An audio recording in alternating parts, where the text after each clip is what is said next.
Hello, everyone, and welcome to the course of World History. I'm your host, Mr. Samuelson, and today we are looking at Native American culture groups. We're going to be focusing largely on the American civilizations of North America, and in particular, north of Mexico, where we'll get into the more advanced civilizations of the South a little bit later on. So, let's first say that this is going to be a lesson that covers a lot of different culture groups. By 1500 CE, when Europeans are showing up, there are over 2,000 Native American nations. It is a busy, busy continent. They spoke over 1,000 different languages across this area as well. There were some linguistic families that were similar to each other, but the languages themselves developed enough difference to be considered their own language.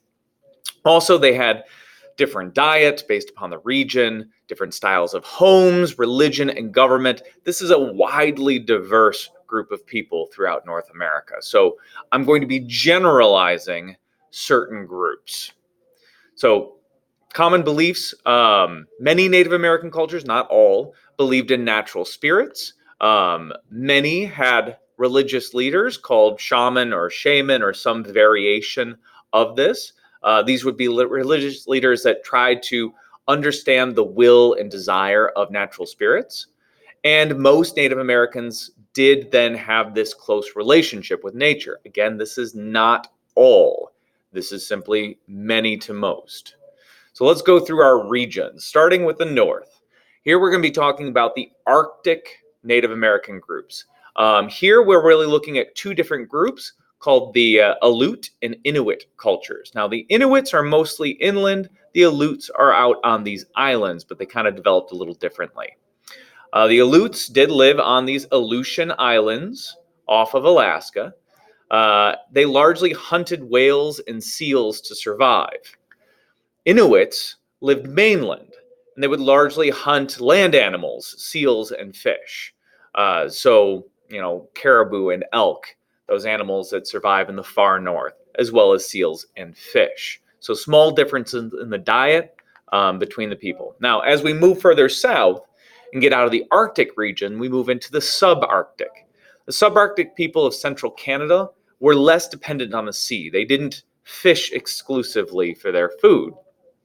They were also hunter-gatherers that had more plants in their diet.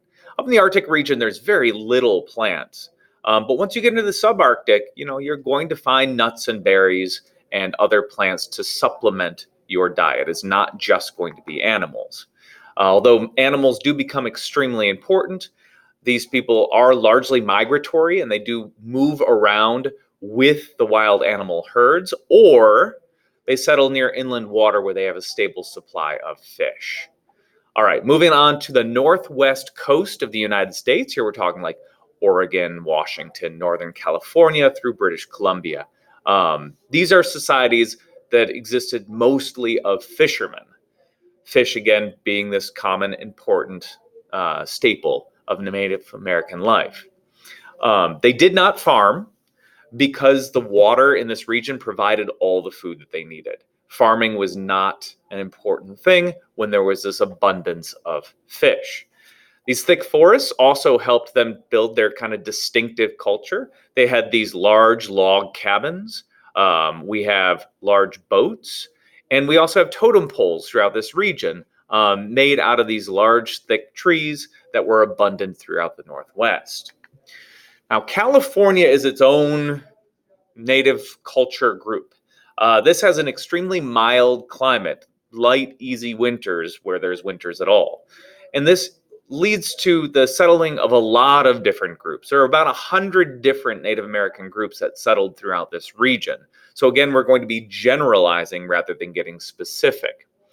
Largely, food comes from the sea, from rivers, and from streams. There is an abundance of fish available throughout California, through their inland lakes and waterways and the sea itself. So farming is uncommon with the California Native American groups.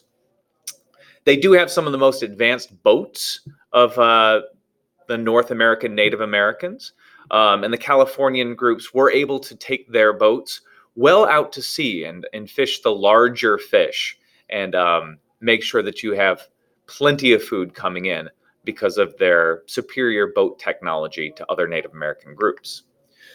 Now, once we move into the inland west, we're going to be looking at a much harder lifestyle. We're now away from the abundance of food that is coming from the rivers and seas of California. So this is a much harder life.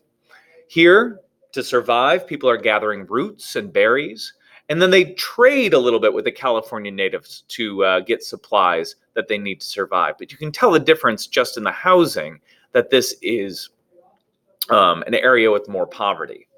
Hot summers and cold winters make survival a challenge. This is not, a place where people want to live. This is a place where people are living because their group has been pushed out of the better, more habitable regions. Now, once we move into the Southwest, we get this mix of hunter-gatherers and farmers.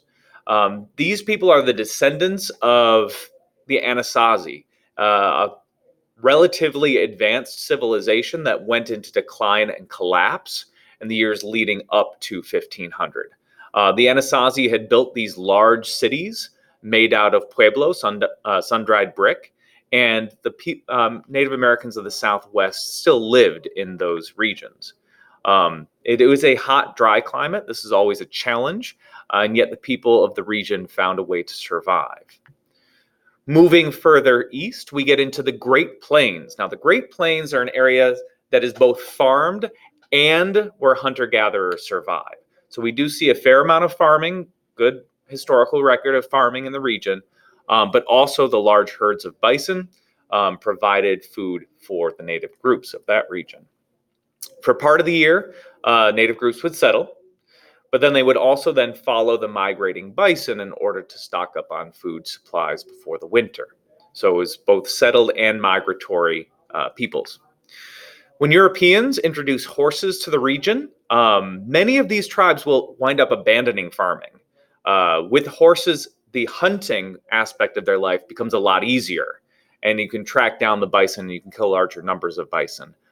So farming kind of wanes as this new technology for natives, the horseback riding, comes into vogue.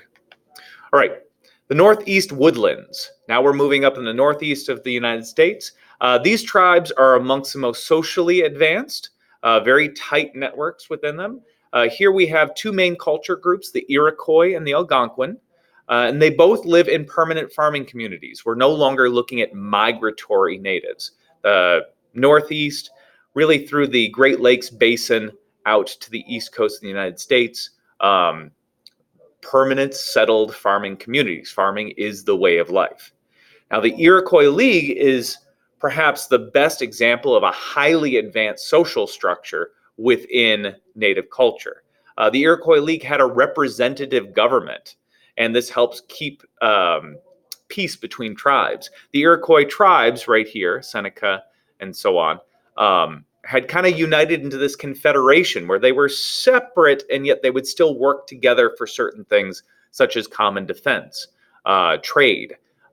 So this sort of confederation becomes something that later people who are studying democracy and how to build democracy in America will look at this Iroquois League as an example of one way to do a confederation. Very socially advanced. Down in the southeast, we're now looking at the most densely populated region. Again, this is a region that is highly dependent on farming. Native Americans are living in permanent farming communities, and the farming here is so well done that the populations are much higher than in any other region.